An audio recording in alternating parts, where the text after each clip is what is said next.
Like a typical ring light. Some are just built with better quality. They all pretty much look the same. Some are just built with better quality. This one right here, I like this one because of the build quality. The last one I had, it was kind of flimsy. Like I'm pushing on it right here like this, but that's because I'm putting force on it. But the other one, it wouldn't even sit up straight sometimes. You had to really crank down on all of the knobs here to get it to sit in one spot. This one is actually really sturdy. You get a lot of value here. It comes with the diffuser already attached. Yeah, I've never even bothered to take it off, but it comes with it already attached. You don't need to change it out if you want to change the color hue of your light because it's already built into the LEDs here. So leave this attached when you get it, but it does come with this tripod, which gets up pretty high. I don't even feel the need to raise it up that high, but we'll go ahead and test it out right now. Let's loosen up these right here, and it gets up really high. So I'm guessing probably about 6 feet or so. I don't want to stretch it out because then I'll start messing up my video shot. So this is what the ring light looks like on the surface. Before I turn it around, let me show you some of the accessories you get with it. First, you get these 2 1/4-inch cold shoe adapters here. You got one that's a fixed position. It's just straight up and down.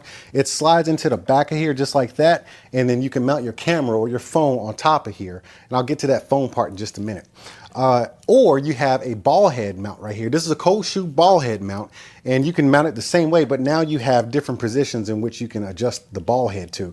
So I've never seen them come with more than one. It usually just comes with a ball head. This one actually comes with a fixed position 1/4-inch adapter. That way, if you're just doing YouTube videos on like beauty and stuff like that, or you're just facing the camera, no action shots or nothing like that, it's cool that you don't even have to invest money on a separate tripod to use this thing because it's already built into the system.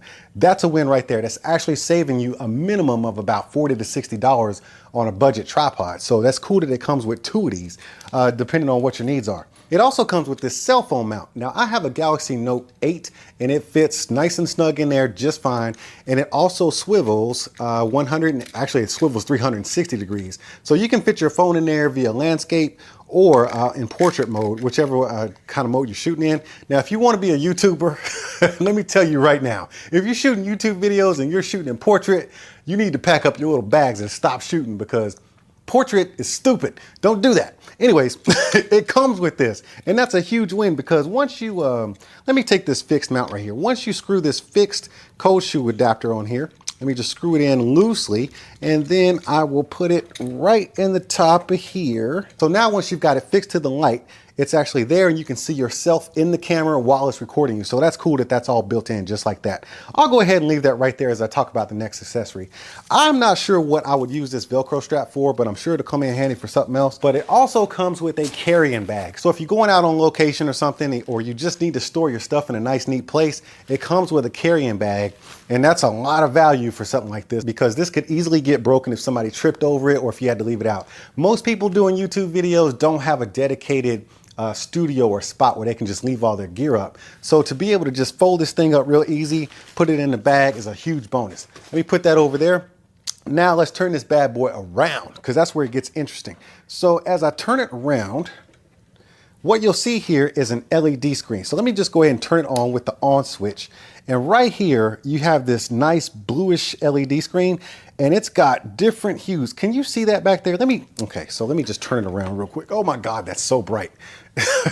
So look at the brightness in this thing. Where is it at? It's at 100% right now. Yeah, it's at 100% at 5800 Kelvin. Now it does get higher than 5800 Kelvin, which is basically broad daylight, like on a sunny day. But it also has a little switch back here where you tap the center button and then you can adjust the warmth of the color. So you can bring it down to like 3800. Yeah, okay, 3000 Kelvin. So you see how warm that light is? It's super bright right now, and then you just kind of turn it down that way. Hold on, I'm going blind here. Hold on. Okay, let me turn it down. So I got the yellowy warm light going right now. So let's just turn it back to daylight. So I'll hit this button back here. Let me show you. So I hit this button back here and the kelvins start blinking, and then you can bring it all the way back up to 5800. Now I did say it goes up past 5800, but that's when you got to make a separate purchase for the remote. The remote can get it a little bit higher. This one's really cool because if you needed to buy more than one and you needed all the lights to be on the same setting, you can actually group them together. It has a group button right here and it has a channel button right here. So you can group them into either channel 1, 2, or 3, or group A, B, C, D, or E, and stuff like that. And they would all work in sync together. That's pretty cool on a light like this, especially at this price range. Now this is not battery powered, so it's not necessarily portable. You do see my DC power plug right here, which it does come with, so that's a huge bonus. Now this remote is a totally separate purchase. I can't remember how much it costs. Link is in the description, but it's a super handy tool. As you see, it has a little built-in lanyard right here, just in case you need to walk around with it. But you can control this thing wirelessly from afar, and that's a huge bonus. I never even thought of the idea of just controlling the lights wirelessly. I was just so used to doing it like Stone Age style, just going up to it, hitting the button, getting it right. But sometimes when you sit down and shoot your video, the lighting just ain't right. So what you do is is it connected? Yeah, it's already connected. So right now from here, I don't know if you can see that. Let me turn it around.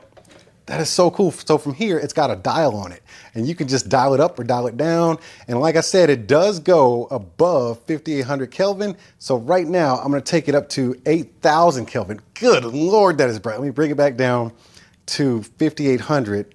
Ooh, man, that is so bright. Now let me bring down the brightness to 1%. Oh my God, the things I do for you guys, my eyes, I can see circles. Anyways, so you got a power button right here, but the power button here is for the remote only. You got a channel button. So like I said, when it has a channel and a group button. So like I said, if you're grouping these together in like a group of 2, 3, or 4, all the lights can be controlled by this. And that prevents you from having to go around to each and every light and set all the settings. It's automatically synced up on this remote. And of course you got your quick brightness button right there. Is that cool or what? Man, this remote right here, this is a game changer. For a budget ring light like this build quality, and then you purchase the remote separately. So you basically for about $130, you got this lighting setup, which is a killer YouTube lighting setup. But that's all I got for lighting. If you're just getting started out, about 135 bucks, and you got both of these and you're good to go.